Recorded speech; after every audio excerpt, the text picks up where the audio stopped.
Bismillahirrahmanirrahim. Assalamualaikum warahmatullahi wabarakatuh. Salam sejahtera untuk kita semua. Bagaimana kabar anak-anakku semua? Mudah-mudahan semuanya dalam keadaan sehat walafiat. Ya, meskipun kita ini berada di masa pandemi COVID-19, tapi mudah-mudahan itu tidak menyurutkan semangat kita untuk mengikuti belajar.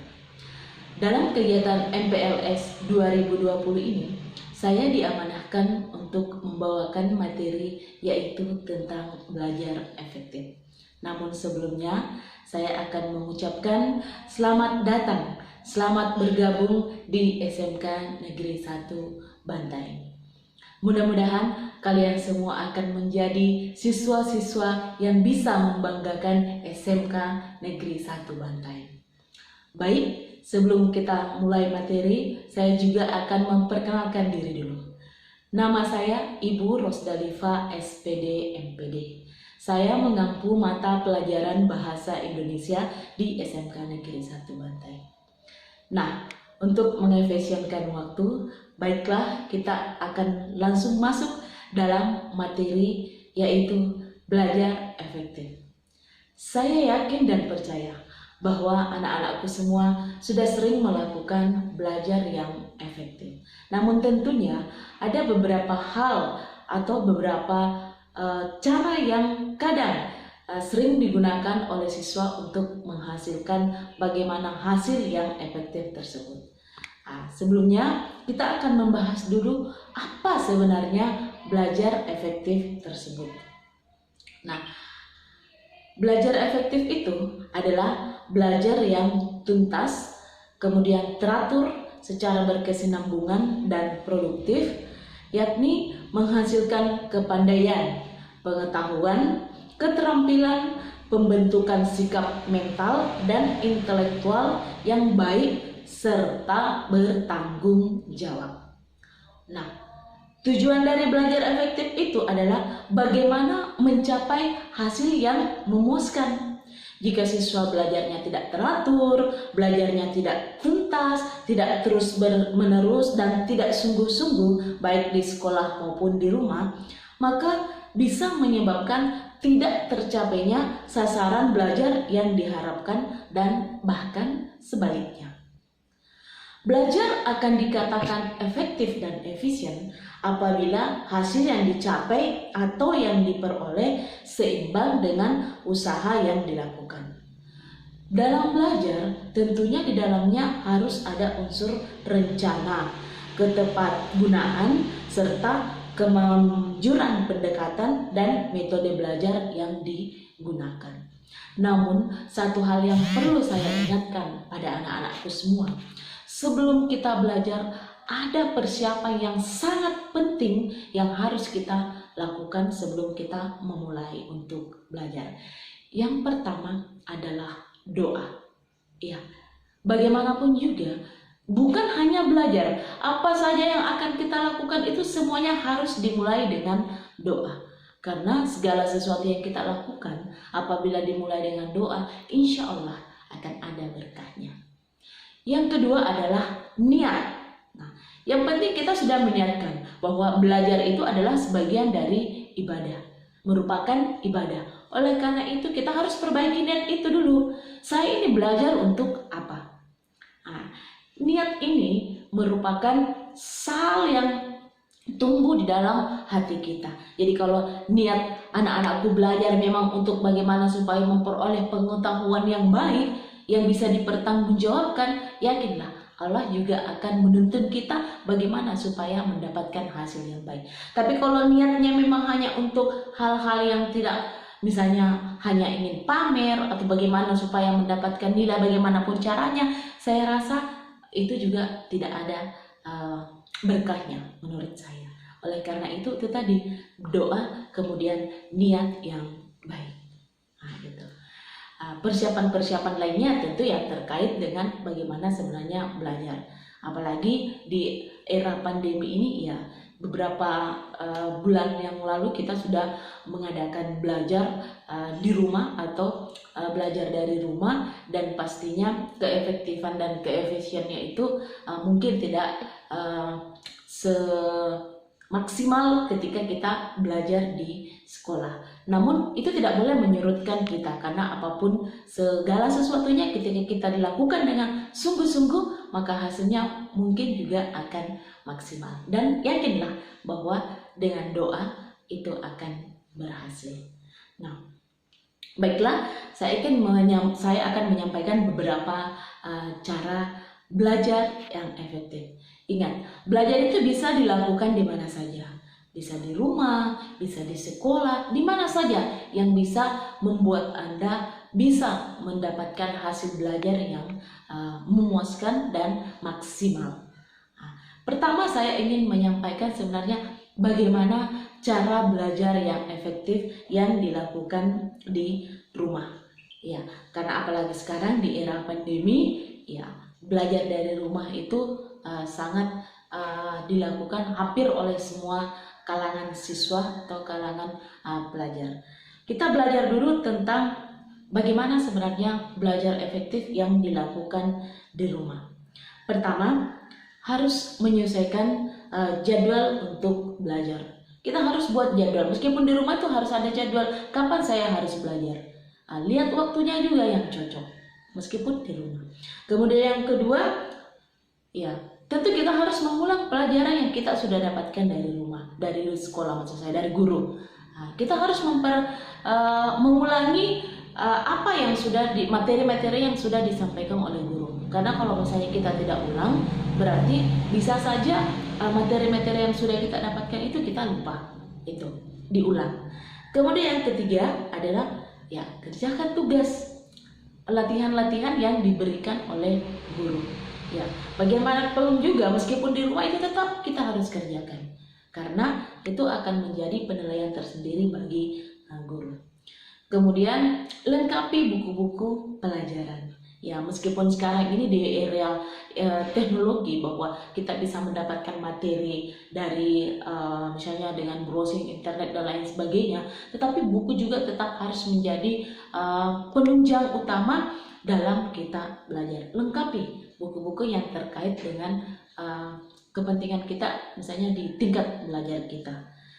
Berikutnya adalah harus gemar membaca. Ya, gemar membaca. Meskipun mungkin Anda mengatakan bahwa ya, membaca itu tidak terlalu harus sering dilakukan, tetapi saya yakin salah satu sumber ilmu itu bisa kita dapatkan dengan cara membaca. Jadi anak-anakku semua harus gemar membaca. Kemudian ini juga penting, karena di rumah ya tata juga ruang belajarnya. Jangan di mana saja yang bisa menyebabkan kita mendapatkan gangguan-gangguan, mungkin dari orang tua, mungkin dari saudara, dari adik. Jadi tentu harus ditata juga ruang belajarnya, bagaimana supaya kita bisa belajar dengan tenang, menyenangkan, dan tentu kita berharap hasilnya akan memuaskan. Itu juga merupakan salah satu kunci bagaimana kita bisa belajar efektif di rumah. Kemudian yang paling penting adalah menjaga kesehatan. Di era pandemi COVID-19 ini, kita harus selalu mengikuti yang namanya protokol kesehatan. Anak-anakku mungkin sudah mengetahui semua bahwa dalam mengurangi tingkat risiko untuk coronavirus ini, ya pertama protokolnya anak-anakku semua pasti sudah mengetahui bahwa kita harus rajin cuci tangan, itu kemudian harus memakai masker, dan kalau bisa ya di rumah saja. Nah, di rumah saja inilah memang harus Anda gunakan, anakku semua gunakan untuk bagaimana supaya bisa belajar dengan efektif dan pastinya akan menghasilkan hasil yang maksimal pula. Jadi tetap jaga kesehatan. Selain itu tadi dari protokol kesehatan yang tentu ya saya akan menyampaikan juga bahwa bagaimanapun juga untuk kesehatan itu harus makan makanan yang bergizi, teratur, kemudian ingat istirahat yang cukup. Itu merupakan tips-tips bagaimana supaya kita bisa mendapatkan hasil dari belajar efektif yang dilakukan di rumah. Nah, tentunya kita tidak akan hanya membahas tentang belajar di rumah saja, karena kita berharap coronavirus ini cepat berlalu dan akhirnya kita bisa melakukan kembali pembelajaran secara normal dengan bertatap muka di sekolah bersama dengan teman-teman dan guru. Nah, Untuk di sekolah, ada pun beberapa tips juga saya ingin menyampaikan cara bagaimana tentang belajar efektif yang dilakukan di sekolah. Mengembangkan kebiasaan belajar efektif di sekolah itu bisa dilakukan dengan cara yang pertama. Ini penting, sebenarnya ini tidak harus saya sampaikan, tapi ini penting. Pertama adalah datang ke sekolah dengan tepat waktu. Kalau anak-anakku sudah datang ke sekolah dengan tepat waktu, itu akan menimbulkan perasaan nyaman, tidak was-was lagi, tidak apa lagi ketika kita datang tepat waktu di sekolah. Sehingga kesiapan mental, kesiapan fisik kita untuk belajar di sekolah itu tentunya akan tumbuh dengan baik apabila kita datang ke sekolah dengan tepat waktu. Kemudian yang kedua, sama juga dengan belajar di rumah, ya tentu kita harus mempersiapkan alat-alat yang kita akan gunakan di dalam belajar di sekolah tersebut. Misalnya harus betul-betul mempersiapkan tentang buku kita, kemudian alat tulis kita, karena anak-anakku semua terkadang ya, tapi tentunya bukan kalian siswa baru yang semangat, yang hebat, yang sudah bergabung dengan kita di SMK Negeri 1 Bantaeng. Buku dan alat tulis itu merupakan senjata kita di sekolah. Ya, kalau tentara, polisi itu memang senjatanya adalah senapan atau pistol. Kalau kita itu adalah buku dan alat tulis. Jangan sampai ketika kalian akan belajar lalu mengatakan, wah saya lupa bukunya, atau waduh pulpen saya di mana? Padahal memang Anda tidak bawa, berarti Anda tidak siap untuk belajar. Bagaimana mau menghasilkan hasil belajar efektif kalau persiapannya tidak maksimal? Nah itu ya juga merupakan hal cara belajar efektif di sekolah. Kemudian yang ketiga adalah memusatkan perhatian dan menekuni setiap materi pelajaran. Ya, ketika anak-anakku sudah masuk ke kelas, berarti kalian semua sudah siap untuk belajar. Jadi pada saat guru sudah berada di depan, maka Anda harus pusatkan perhatian dan tekuni materi-materi pelajaran. Tidak boleh memilih-milih bahwa saya hanya harus mengikuti pelajaran ini tidak boleh, karena kita sebagai siswa itu belajar, tugasnya adalah belajar. Jadi Anda harus pusatkan perhatian, tekuni, kemudian untuk semua materi pelajaran. Yang ketiga adalah memberanikan diri untuk bertanya pada guru jika ada hal yang tidak jelas. Di kurikulum 2013 ini kemampuan bertanya siswa itu sangat diperlukan. Ya, kalau memang ada materi yang anak-anakku semua tidak pahami, itu harus berani unjuk tangan untuk bertanya, mana yang kira-kira anak-anakku belum pahami. Itu supaya bisa menghasilkan hasil belajar yang efektif. Kemudian sama juga dengan belajar di rumah yang saya sampaikan tadi, ya kalian harus mengerjakan tugas. Selalu mengulangi soal-soal latihan yang disampaikan oleh guru, supaya tentunya dengan kebiasaan kerja tugas, latihan, mengulangi, itu akan lebih memaksimalkan hasil belajar dari anak-anakku semua. Kemudian yang ini juga tak kalah pentingnya, karena terkadang guru itu tidak hanya punya tugas untuk mengajar di sekolah di depan anak-anakku semua, tetapi terkadang guru juga itu mendapat tugas untuk mengikuti kegiatan lain yang ada hubungannya dengan pengembangan pendidikan di sekolah, sehingga biasanya guru tidak akan hadir di depan anak-anakku semua untuk memberikan materi pelajaran seperti yang biasa dilakukan sehari-hari. Oleh karena itu, apabila guru berhalangan untuk hadir di sekolah, saya ingin meminta kepada anak-anakku semua untuk memanfaatkan jam yang kosong itu dengan belajar. Bisa diskusi dengan teman, bisa masuk ke perpustakaan untuk membaca, bisa juga untuk browsing, karena ini kan zaman internet. Cari materi-materi yang sulit yang memang sama sekali Anda tidak ketahui. Dengan menggunakan memanfaatkan jam yang kosong tersebut, saya yakin itu akan lebih memudahkan Anda kembali untuk mengingat materi-materi pelajaran yang sudah Anda dapatkan dari guru. Oleh karena itu, memanfaatkan jam yang kosong merupakan salah satu cara juga untuk belajar efektif. Jadi kalau misalnya ada guru yang tidak masuk, ya kalian jangan hanya bermain, karena kan ada waktunya juga untuk bermain. Dengan memanfaatkan jam yang kosong, saya yakin bisa membantu Anda untuk memperbaiki lagi kemampuan Anda pada salah satu, mungkin ada mata pelajaran yang Anda anggap sulit, ya bisa digunakan pada saat jam kosong itu dengan sharing dengan teman yang lebih tahu ataupun dengan browsing sendiri supaya bisa membantu Anda dalam menyelesaikan tugas-tugas yang terkait dengan pelajaran tersebut.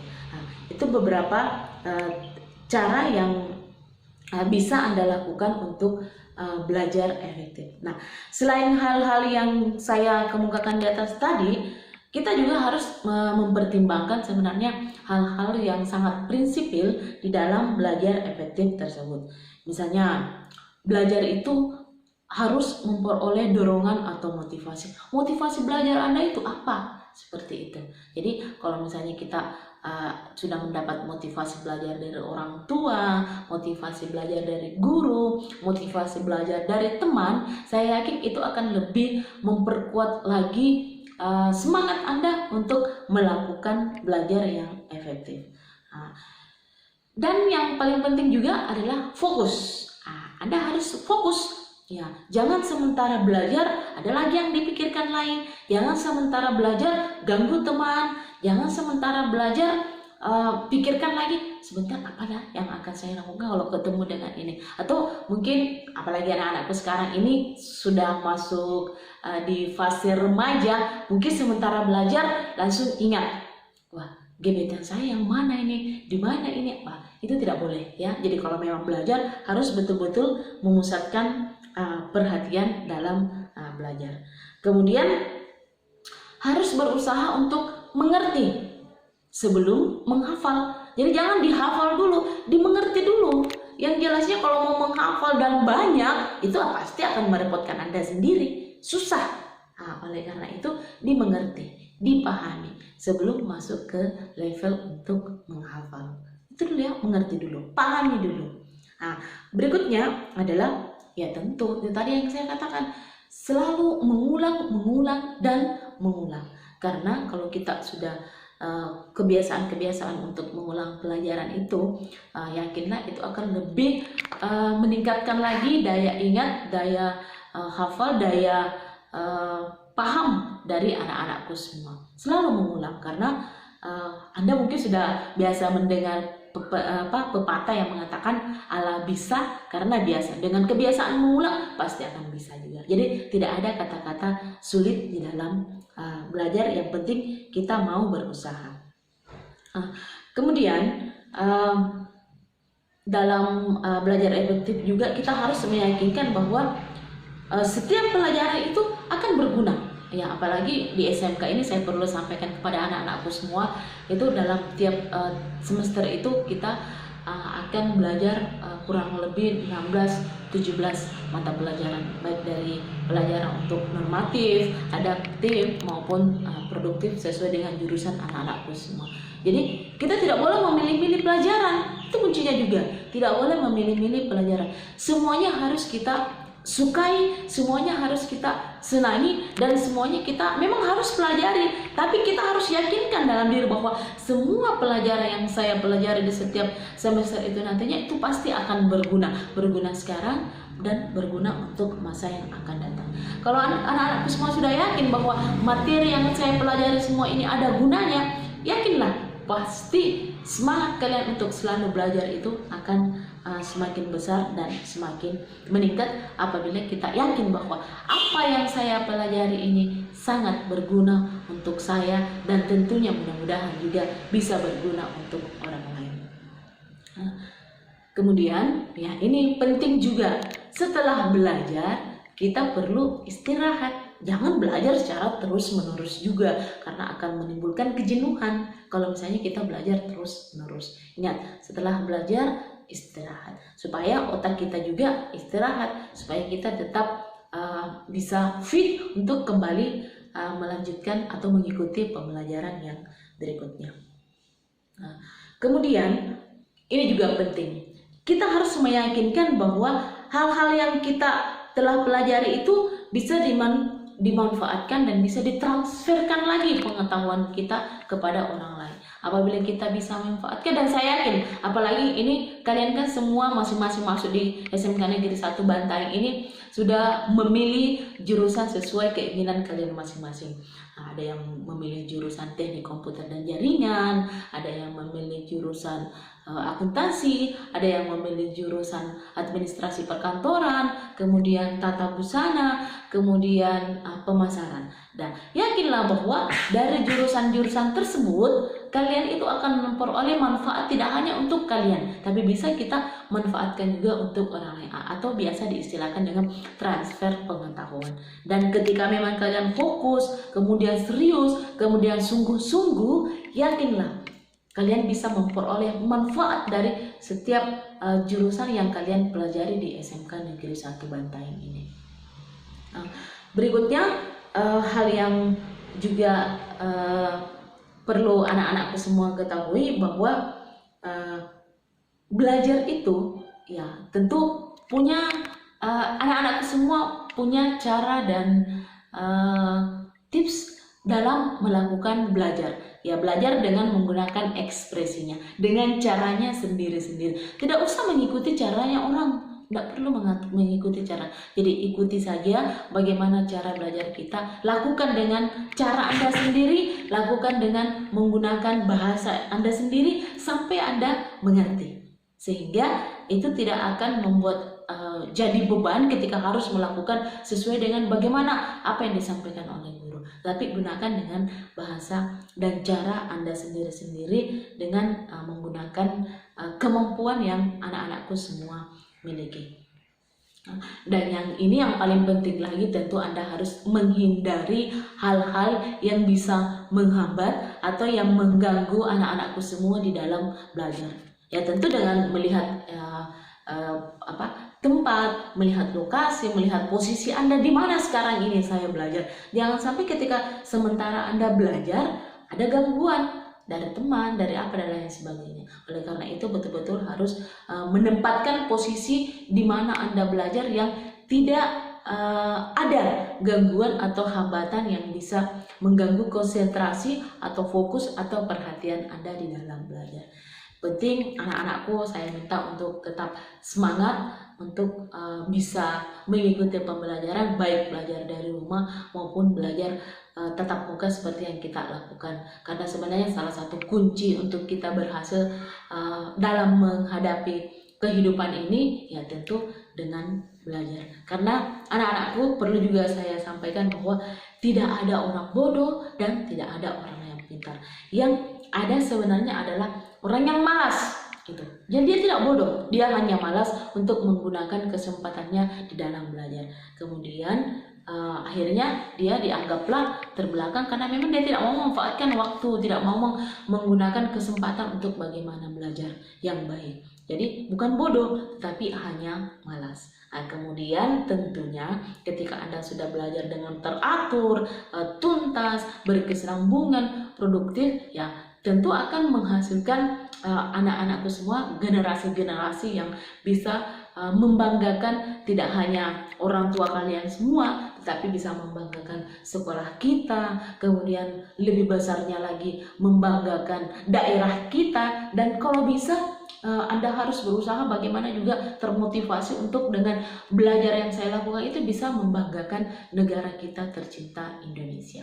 Ya, itulah barangkali yang perlu saya sampaikan tentang bagaimana sih sebenarnya belajar yang efektif. Intinya dari belajar yang efektif itu bagaimana menghasilkan sesuatu hal yang bisa maksimal, bisa memuaskan dengan menggunakan cara Anda sendiri. Yang penting yakin, itu tadi setelah Anda berdoa, berniat, yakin bahwa dengan usaha yang saya lakukan yang sudah maksimal, insya Allah akan mendapatkan hasil yang maksimal pula. Jadi tidak hanya untuk pada saat Anda menjadi siswa atau menjadi pelajar, tetapi saya yakin bisa Anda manfaatkan untuk kedepannya untuk bagaimana supaya meningkatkan masa depan Anda saja, sehingga bisa mentransfer pengetahuan yang kalian sudah memiliki untuk dimanfaatkan bagi kepentingan kita semua di dalam mencapai Indonesia yang lebih hebat ke depannya.